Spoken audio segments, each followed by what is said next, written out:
ఏం పేరు నీ పేరు? నా పేరు ఊసే సార్. ఏ ఊరు మీది? మాది ఊరే కొండారెడ్డిపల్లి. కొండారెడ్డిపల్లి ఇక్కడ సాయిరెడ్డి అనే ఆయన ఉన్నాడు కదా? అవును సార్. ఆయన తెలుసా మీకు? తెలుసు సార్. ఆయన మా అన్నది మా ఊరే అంతా ఒకటి మాదేశారి పంచున్నాడు. అప్పుడు బాగానే ఉన్నాడు ఆయన కూడా. కానీ ఆయన ఎందుకో అట్లా అయింది. కానీ మా సారుల మీద ఏం అలాంటి ఇబ్బంది అయితే లేదు.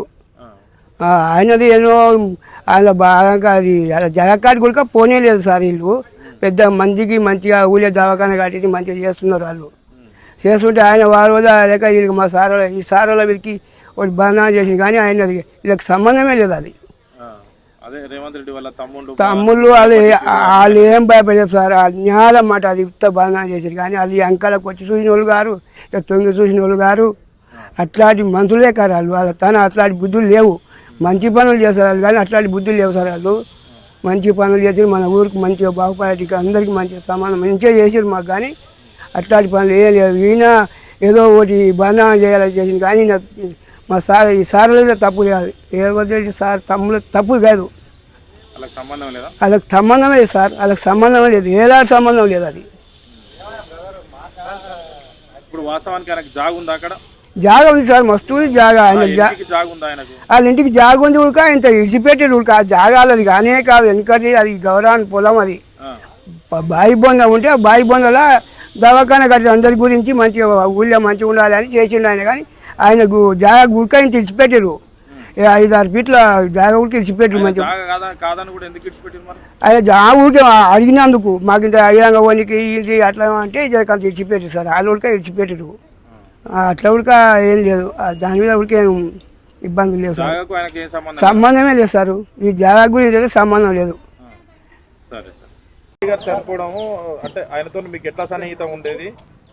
మాకు చిన్నప్పటి సంది ఇదే ఊరు మాది. మా ఇద్దరం కలిసే ఉండేది. రోజు వచ్చి ఆఫీస్ కాడ మేము ఇద్దరం కూర్చుంటోళ్ళమే.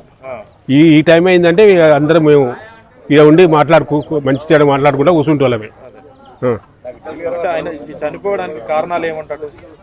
ఆయన మనస్వార్థం ఏముందో, ఇంట్లో పరిస్థితి ఏముందో, కానీ ఆ చిన్న దానికి ఆ గోడ కోరిక అది అయింది. కానీ ఈయన అనవసరంగా లేనివి అది పెట్టుకొని చచ్చిపోయిన ఆయన గోడ కోసం. ఇప్పుడు ఎవరైతే ముఖ్యమంత్రి గారు ఉన్నారో అనవసరంగా వాళ్ళతో ఏదున్నది లేదు. మంచిగా ఉండేది. ఏదైనా కానీ ఆయన కలుపుకొనే పోయేది. ఆయన కూడా కమిటీకి నెంబర్ ఇట్లా ఊరి అభివృద్ధి అట్లా ఊరి అభివృద్ధి కొరకు ఎంతో పాటుపడ్డాడు. ఆయన పడ్డాడు, వీళ్ళు పడ్డారు. మంచి జరుగుతుంది. సీఎం మా ఊరికి అయినందుకు మేము ఎంతో గర్వంగా చెప్పుకుంటున్నాము. మా అదృష్టం మాకు మా ఊరి సీఎం అయినందుకు. బయట టాకు రేవంత్ రెడ్డి కుటుంబ సభ్యులే ఇలా ఇంకా ఆయన మనసులో ఏమన్నాడు, ఏం చేసిండో మాకు తెలియదు మాకు. కానీ ఎందుకు రాసి ఉండో కానీ మాకే అర్థమే తెలియదు. ఇది కరెక్ట్ అంటారా? లెటర్ లేదు, వాస్తవం కాదు. లెటర్ అయితే కాదు. నా పేరు శ్రీరాములు యాదవ్. కొండారెడ్డిపల్లి మాది. గత ఎంపీటీసీగా కూడా పోటీ చేశాను నేను. అయితే మా వ్యక్తి అయిన సాయిరెడ్డి గారు మాజీ సర్పంచ్ అయిన గతంలో మాతోటే పనిచేసిండు. మొన్న ఎంపీ ఎలక్షన్లు అన్ని ఎలక్షన్లలో పార్టిసిపేట్ చేసిండు. ఆయన ఇలా చనిపోవడం దురదృష్టకరం. ఆయన ఏజ్ కూడా 80-90 ఏళ్లకు వచ్చిండు. కొంచెం ముదిమతి తప్పిండు. దానివల్ల మరి ఏ చిన్న దానికి ఆయనకు ఆవేశం వస్తున్నది. మరి ముదిమతి తప్పినాక ఆయన ఏ రకంగా కొంచెం ఇక్కడ ఉన్న సిచ్యువేషన్లని ఆయన ఏ రకంగా తీసుకున్నాడో తెలియదు.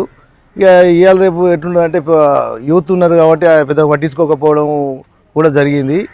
ఇక ఆయన చిన్న విషయాలకే అదైపోయి ఈ చేసుకోవడం చాలా దురదృష్టకరం. చాలా మంచి వ్యక్తి. ఇంకా ఆయన ఒక 100 ఏళ్ళు బతడేమో అనే ఆలోచనతో కూడా ఉన్నది మాకు. మంచి వ్యక్తి ఉన్న కాబట్టి మేము కూడా ఆశించినాం. ఈయన ఇంకెన్నెన్నో చేయాలి. ఆయన మంచి కార్యక్రమాలు చేసుకుంటూ వచ్చిండు. ఎందుకో ఆయన ఈ చిన్న మనస్తాపానికి చెంది చనిపోవడం చాలా దురదృష్టకరం. ఆయనని మేము కూడా మర్చిపోలేని స్థితిలో ఉన్నాం. మా ఊరికే ఈ సీఎంకి సంబంధించిన వాళ్ళు ఆయనతోటి మాట్లాడింది లేదు, ఏం జరిగింది లేదు. ఆయన కనీసం ఆయనని కలిసింది కూడా లేదు. దానికి అలా ఎందుకు చేసి అయ్యిండు రేవంత్ రెడ్డి గారు సంబంధించి బయట టాకుంది. దీనికి రేవంత్ రెడ్డి వాళ్ళ బ్రదర్కి ఏమైనా సంబంధం ఉందా? లేదు, దానికి ఎటువంటి సంబంధం లేదు. వాళ్ళు చాలా మంచిగా పిలిచి మాట్లాడేది. ఏ విషయం ఉన్నా కానీ పెద్ద మంచి అని చెప్పి ముందుంచి నడిపించే వ్యక్తులు వాళ్ళు. ఆయన్నే ముందుగా చాలా అన్ని విషయాలకు ఊళ్ళో విషయాలు అన్నీ కలుపుకొని మాట్లాడి ఆయన చెప్పినవే చేసేవాళ్ళు. ఈరోజు ఒక చాలా బాధాకరం, మాజీ సర్పంచ్ చనిపోవడం. అది ప్రభుత్వ భూమి. ఈ ఊరికి 30 ఏళ్ళ నుంచి పశువుల దవాఖాన కావాలని పోరాటం చేసింది కూడా ఆ వ్యక్తే. అది ప్రభుత్వ భూమిలో కట్టడం జరిగింది. మన ఊరి సీఎం కావడం వల్ల మన కళ నెరవేరింది. ఈ ఊళ్ళో డెవలపింగ్ కోసం ఆయన చాలా ముందుండి పనిచేస్తున్నాడు సీఎం గారు. సీఎంకు షాయిరెడ్డికి మరణానికి ఏమాత్రం సంబంధం కూడా లేదు. అది ప్రభుత్వ భూమిలో కట్టడం జరిగింది. ఏమైనా ఉంటే ఆయన మాజీ సర్పంచ్ అడ్జస్టింగ్ చేసుకుంటే సరిపోయేది. ఒకవేళ ఆల్రెడీ బాట ఉంది ఆయనకు, తూర్పు పేసుకెళ్ళి మంచి రోడ్డు ఉంది, బాట ఉంది. ఇక్కడ బ్యాక్ సైడ్ అది ప్రభుత్వం భూమి ఉన్న రోజులు ఎవరైనా వాడుకున్నారు. ఇంకేమైనా కావాల్సి ఉంటే అడ్జస్ట్ చేసి చేస్తుండే. ఆయన ఒప్పుకున్నారు, నిన్న 6 ఫీట్లో 8 ఫీట్లో ఒప్పుకున్నారు. ఒప్పుకున్న తర్వాతనే అది కాంపౌండ్ వాళ్ళు కట్టడం జరిగింది. ఒప్పుకోకపోతే కాదు, అందరం ఒక 50 మంది 60 మంది ఉన్నారు ఆడ, మాట్లాడారు పెద్దలందరూ కలిసి, ఊరు పెద్దలందరూ మాట్లాడే కన్స్ట్రక్షన్ కట్టడం జరిగింది. ఆయన ఒప్పుకున్న తర్వాతనే బునాది తీసి కట్టడం జరిగింది. కానీ ఆయన ఇట్లా చేయడం చాలా బాధాకరం. ఈ మరణానికి ఇది సంబంధం లేదు. సీఎం గారికి, సీఎం సోదరులకు ఎట్టి పరిస్థితులు ఏమాత్రం సంబంధం లేదు. ఊరు డెవలపింగ్ కోసం సీఎం గారు ఒకటే మాట చెప్పారు, అందరు మీరు యువకులు ముందుండండి, ఊరు డెవలపింగ్ చేసుకోండి, ఇట్లాంటి అవకాశం మళ్ళీ రాదని కూడా చెప్పిండు. అన్ని విషయాలలో మీరే ముందండు పనిచేయండి అని కూడా చెప్పిండు. ఆ ప్రభుత్వ భూమిలో మనకి ఏదో కావాలంటే కాదు కదా, అది జస్ట్ అడ్జస్ట్మెంట్ చేసుకుంటే అయిపోయేది. ఆ మరణానికి దీనికి ఎలాంటి సంబంధం లేదు.